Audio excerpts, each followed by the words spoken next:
For 5.5 years I was hunted like an animal, chased across 13 countries by corrupt Interpol agents. I survived 5 international drug entrapment attempts, 3 abduction attempts and an assassination attempt.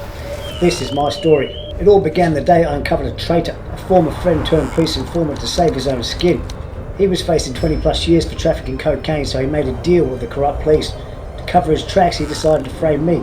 They needed a patsy and I fit their frame. From that moment, Interpol was on my trail, determined to bury me under fabricated drugs charges. They set their traps in Australia, Thailand, the Dominican Republic, Mexico and El Salvador.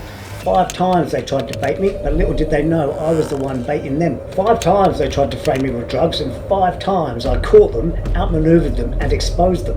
But they weren't finished. They escalated. Attempted abduction. 3 times they tried to make me disappear, twice to the Dominican Republic. First time was a false flag and a waiting ambulance. Second time was the van at the beach with bars in the back. And once in Dubai, where a courier van with blacked out windows tried to sweep me off the street. But I was always one step ahead. And then came their final, most vicious move. They tried to assassinate me.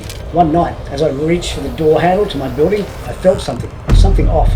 My instincts screamed. Fear shot through my body. The hairs on my arms stood up. It was a heart attack gel. Poison that kills without a trace. I knew what they'd done the second I touched it. I moved fast. I didn't touch my fingers to my face. I didn't rub them together. I went straight to the bathroom, washed my hands as quick as I could. My heart began to race, and I raced straight to the kitchen as quick as I could, got 30 charcoal capsules and downed them. It worked. It pulled the poison out of my bloodstream and I survived. Again. They desperately wanted to silence me, but they made a critical error picking a fight with me. Every attempt, every failure only made me stronger. Instead of burying me, all they did was expose their own crimes and corruption again and again and again. Now the whole world will know the truth. The truth is, Lee Undy, the so-called prize informant, Beeb Mellick, his shady lawyer, Linda Hopkins, my ex-girlfriend turned snitch, and the initial corrupt cop mastermind that kicked it all off, Kev Gone, the head of major crimes in far north Queensland. They all conspired to set me up, to keep Undy's secret buried. Undy wasn't just some low-level rat, he was a supergrass, an undercover informant wearing a special edition covert recording ankle bracelet. Every conversation he had was secretly fed to the police, plus he gave up his cocaine supplies, but the police needed me to testify.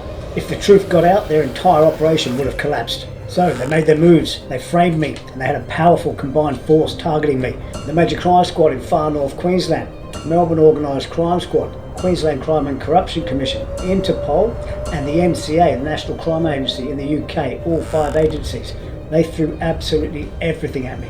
But I'm still standing, and now they're the ones being chased by me. They thought they could silence me, but they failed. Now they're scrambling, desperate to cover their tracks, suppressing the story, covering up their crimes, still trying to twist the narrative to protect themselves, but it's too late. The truth is out, and I'm just getting started. Follow me on Rumble for the full story, because the chase isn't over.